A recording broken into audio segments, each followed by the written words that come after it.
कबूतरखाना बंदी समर्थनार्थ मराठी एकीकरण समिती मैदानामध्ये आलेली आहे। दादर कबूतरखाना परिसरामध्ये आज आंदोलन केले जाणार आहे। जैन मुनींनी दिलेल्या धमकीला हे उत्तर म्हणून आंदोलन केले जाणार आहे। आंदोलन पार्श्वभूमीवर पोलिसांकडून अधिकाऱ्यांना नोटीस बजावली जाणार आहे। पोलिसांच्या नोटीसीनंतर पदाधिकारी आक्रमक झालेत। जैन गुजराती समाजाला नोटीस दिलेली का असा सवाल विचारण्यात आलाय।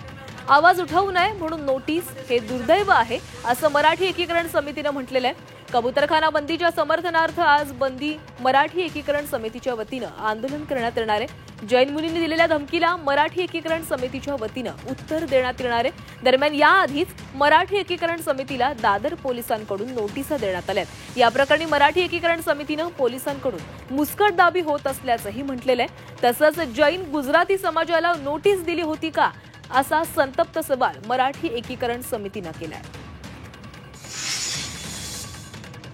जैन मुनी जे आहेत ते शस्त्र काढण्याची भाषा करतायत, मोर्चा काढण्याची भाषा करतायत, कायदा सुव्यवस्था परिस्थिती बिघडवण्याची भाषा करतायत, कोर्टाचा अवमान करतायत, कंटेम्प्ट ऑफ कोर्ट आहे। मग यावरती पोलिसांनी काय भूमिका घेतली, काय कारवाई केली, राज्य वाऱ्यावर सोडलंय का, शहरामध्ये कायदा सुव्यवस्था बिघडणार आहे का, हे सगळे प्रश्न आमच्या मनामध्ये आहेत। ते विचारण्यासाठी आम्ही उद्या दादर या ठिकाणी येणार आहोत। हे आम्ही सर्वांना सांगितलं तर पोलिसांनी आम्हाला नोटीस पाठवता।